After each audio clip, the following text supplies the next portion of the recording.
जय हिंद दोस्तों, मैं गौरव और आप देख रहे हैं द चाणक्य डायलॉग्स। अभी आपके टेलीविजन पे आ रहा होगा कि नेपाल में आग लग गई, काठमांडू पे भूकंप सा आ गया, केपी शर्मा ओली गायब हो गया। पहले हेलीकॉप्टर फिर हवाई जहाज, कहीं नहीं पता कहां है। राष्ट्रपति भवन पे हमला हो गया और कई सारे ऐसे मंत्री हैं जिनके घरों पे हमले हो चुके हैं।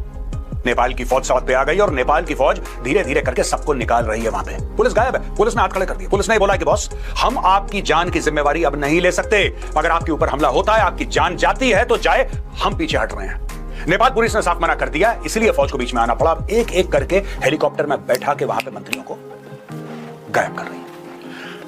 दोस्तों, कुछ साल पहले चलना पड़ेगा ये समझने के लिए कि नेपाल में हुआ क्या है, और शायद एक वीडियो में मैं समझा भी ना पाऊं, लेकिन एक इंसिडेंट, एक वाकया मेरे दिमाग में ऐसे फंसा हुआ है और उस वाकये के बारे में मैं आपको बताऊंगा।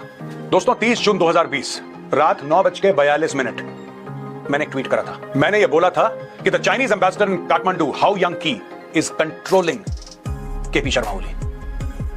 मैंने बाद में ये भी समझाने की कोशिश करी बाद में टेलीविजन के इंटरैक्शन के दौरान कि the government of Nepal is run from the Chinese embassy, this man KP Sharma Oli is compromised. मुझे इतना बोला, आपने हनी ट्रैप वर्ड कैसे यूज करा, आपने ये कैसे करा, आपको शर्म नहीं आती, आपको ये नहीं आती। बॉस, आज 5 साल के बाद वो ट्वीट मैं दोबारा दिखा रहा हूं। ये देखो, जिस लोग ने नीचे कमेंट्स में मुझे उल्टा सीधा बोला था, ये देखो मेरा ट्वीट। ये जो गेम चल रहा है ना दोस्तों नेपाल में इस वक्त, आग लगी हुई है, ये इसी आदमी की बेवकूफी की वजह से है, केपी शर्मा ओली की वजह से।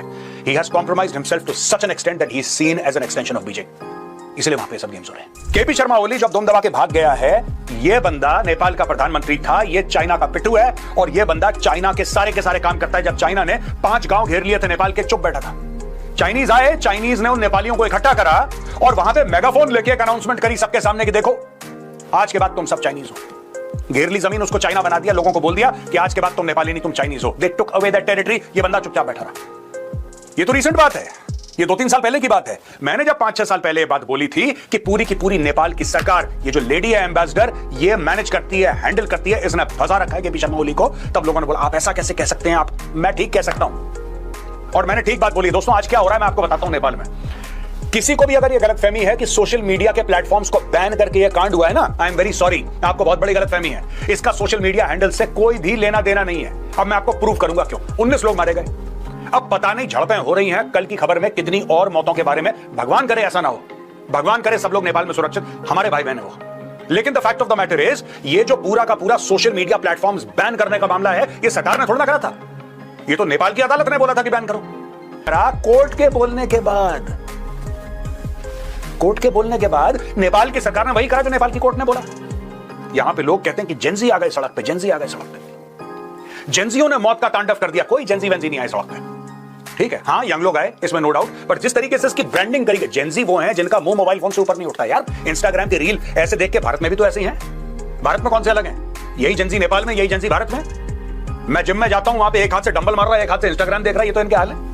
आपको लगता है ये जेंजी हैं जो कत्लो गारत करेंगे सड़क पे, जो मारपीट करेंगे सड़क पे? बिल्कुल नहीं। दोस्तों, एक रेजिम चेंज ऑपरेशन हुआ है आपकी आंखों के सामने, और यही तुर्की में होते होते बच गया।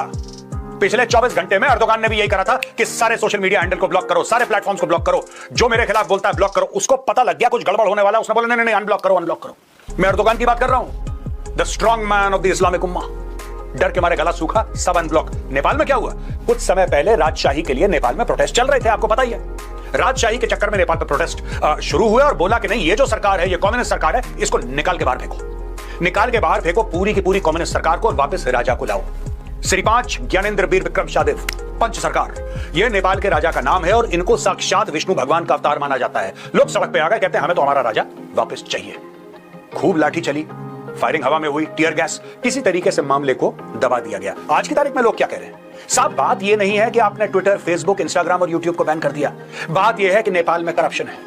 बात यह है कि अमीर जो लोग हैं, उनके बच्चे अपनी फोटोग्राफ डालते हैं कि देखो, हम तो इटली गए छुट्टियों में, हम तो फलानी जगह गए, हम तो ढिंका जगह गए, और यहां पे गरीब आदमी मर रहा है, इसलिए यह protest. I am sorry, corruption Bharat में नहीं है, करप्शन अमेरिका में नहीं है, चाइना में नहीं है। दोस्तों, बात यह है कि नेपाल में ये जो कम्युनिस्ट पार्टी के जो पपलू हैं वहां पे, इंक्लूडिंग केपी शर्मा ओली, इन्होंने अपना जमीर चीन के हाथ बेच दिया और यहां पे उल्टे सीधे बयान देना शुरू कर दिया कि भारत में भी लोग भड़के हैं। प्रभु श्री राम तो इंडिया के हैं ही नहीं, वो तो नेपाल के हैं।